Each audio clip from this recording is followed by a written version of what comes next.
À ton avis, depuis quand les glaces sauvent-elles la vie des individus durant les chaudes journées d'été?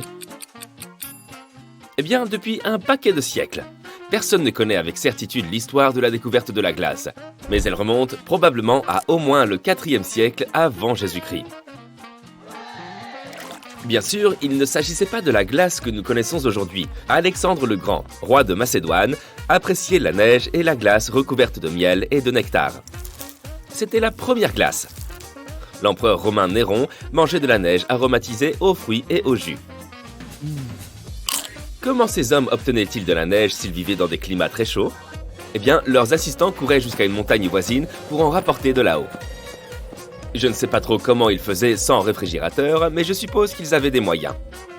Certains historiens affirment qu'il y avait des fosses profondes recouvertes de paille et que la neige y était stockée après avoir été récoltée dans les montagnes. Le fait qu'elle n'ait pas fondu sur le chemin de la fosse reste un mystère pour moi. Mais l'histoire en comporte beaucoup, c'est vrai. D'accord, donc on vient d'évoquer la glace et la neige. Mais nous savons tous que ça n'a rien à voir avec la crème glacée à laquelle nous sommes habitués. L'un des principaux ingrédients du dessert que nous connaissons aujourd'hui est le lait. Celui-ci est vraisemblablement apparu en Chine autour du 7e siècle de notre ère. À l'époque, la dynastie Tang régnait sur le pays, et les empereurs ont probablement été les premiers à manger de la glace au lait. Elle était alors fabriquée à partir de lait de bufflonne, de chèvre ou de vache. Pour en améliorer la saveur et l'arôme, on y ajoutait du camphre. Des tubes métalliques étaient ensuite remplis du mélange et entreposés dans un bassin de glaçons pour y être congelés. Quittons un peu la Chine pour nous rendre dans le monde arabe à l'époque médiévale. Penchons-nous donc sur les délices glacées que l'on y mangeait. Les gens avaient l'habitude de boire des rafraîchissements glacés, les premières versions du sorbet. Les sorbets étaient généralement fabriqués à partir de grenades, de cerises ou de coings. Peu après, les Européens s'en sont emparés et le sorbet est devenu populaire en Europe également. Les Italiens et les Français sont ceux qui l'ont le plus apprécié. Ils l'ont donc repris et perfectionné pour en faire leur propre version. Au XVIIe siècle, Antonio Latini a été le premier à consigner officiellement la recette de son sorbetto, qui contenait des fruits, de la glace, mais aussi du sucre et du lait. C'est cette recette que la plupart des historiens culinaires considèrent comme la première glace officielle. Les Italiens ont perfectionné leur propre type de sorbet, appelé gelato. En italien, ce terme signifie gelé. Personne ne sait exactement qui a inventé le gelato, mais tout le monde connaît le type qui a ouvert le premier café à Paris et a commencé à le vendre.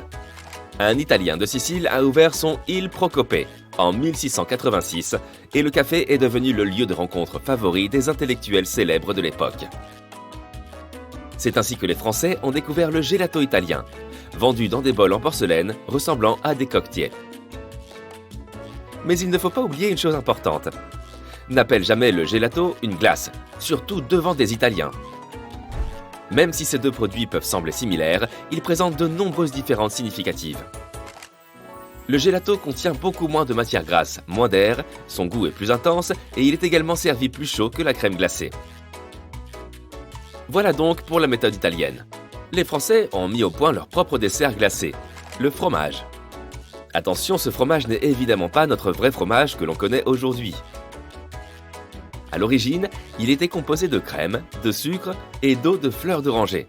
Aujourd'hui encore, la crème est un ingrédient important, de sorte que le fromage est plus crémeux et plus lourd qu'un gelato.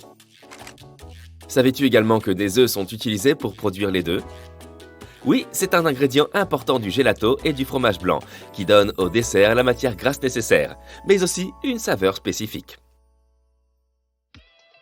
Nous n'avons pas encore parlé de l'Amérique. Il est fort probable que les glaces aient été apportées aux États-Unis par des immigrants européens.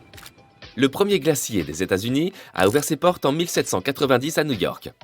Mais jusqu'au début du siècle suivant, la glace n'était accessible qu'à l'élite. Mais une fois qu'elle est devenue plus courante, elle s'est bien sûr répandue dans tout le pays. Il ne pouvait en être autrement, n'est-ce pas ? Lorsqu'on a demandé aux astronautes de la NASA ce qui leur manquait le plus, la crème glacée est arrivée en tête de liste. Aujourd'hui, 9% du lait de vache produit aux États-Unis est utilisé pour fabriquer des glaces. Les personnes qui aiment le plus les glaces au monde vivent en Nouvelle-Zélande. Ce pays est le plus grand consommateur de glace par habitant. Les États-Unis arrivent en deuxième position. À ton avis, quel est le parfum de crème glacée le plus populaire ? Oui, c'est la vanille, bien sûr. Le deuxième parfum le plus populaire est le chocolat. Il s'avère que la glace au chocolat a été inventée plus tôt. C'est parce que la vanille n'a pas été disponible pendant longtemps. Aujourd'hui, la plupart des vanilles sont importées d'Indonésie et de Madagascar. Il existe aujourd'hui plus de 1000 parfums de glace. Il y en a quelques-uns qui sont vraiment bizarres, comme le goût hot dog, le bacon, l'avocat, la réglisse, la pieuvre, le goût méduse et même l'ail rôti. Il y a aussi la glace au fromage, qui est très répandue aux Philippines. Les Philippines n'ont eu accès à la glace qu'au 19e siècle, mais il a fallu attendre un siècle pour qu'elle soit largement disponible pour tous. Après la généralisation de la réfrigération, un Américain a ouvert le premier salon de crème glacée du pays, servant 3 parfums: vanille, chocolat et fraise. Peu après, de nombreuses personnes se sont mises à produire ces friandises glacées en y incorporant des produits locaux, comme la mangue, l'avocat et la noix de coco. Au lieu du lait de vache, les Philippins utilisent traditionnellement du lait de bufflone domestique, qui est également utilisé pour fabriquer du fromage blanc. Dans la seconde moitié du XXe siècle, le cheddar a été importé pour la première fois aux Philippines, et il est devenu immédiatement un must. C'est l'ingrédient des célèbres spaghettis philippins et une garniture courante dans les pâtisseries. Sans réfléchir longtemps, ils ont combiné leur fromage préféré avec leur dessert favori, la crème glacée, et ils ont obtenu une incroyable glace au fromage crémeuse, sucrée-salée. Alors oui, c'est une longue histoire. Nous avons mentionné les boissons glacées, les sorbets et les crèmes glacées, mais nous n'avons pas parlé des glaces à l'eau. C'est vrai, les glaces à l'eau n'ont pas existé pendant longtemps. En fait, elles n'ont été inventées que par accident en 1905, par un garçon de 11 ans, Frank Epperson. Par une nuit froide, il a mélangé de la poudre de soda sucrée à de l'eau et l'a oublié dehors. Après avoir passé la nuit dehors, le mélange a gelé. Lorsque le garçon est revenu et l'a trouvé, il a dû lécher sur le bâton de bois avec lequel il la remuait. Il l'aima tellement qu'il commença à en produire. Il les appela Epsicles, en l'honneur de son propre nom, mais plus tard le nom évolua en Popsicle. Les cornets de glace ont été inventés un an avant les glaces à l'eau, en 1904. Un homme vendait des pâtisseries ressemblant à des gaufres lors d'une foire. Juste à côté de lui, un autre vendait des glaces.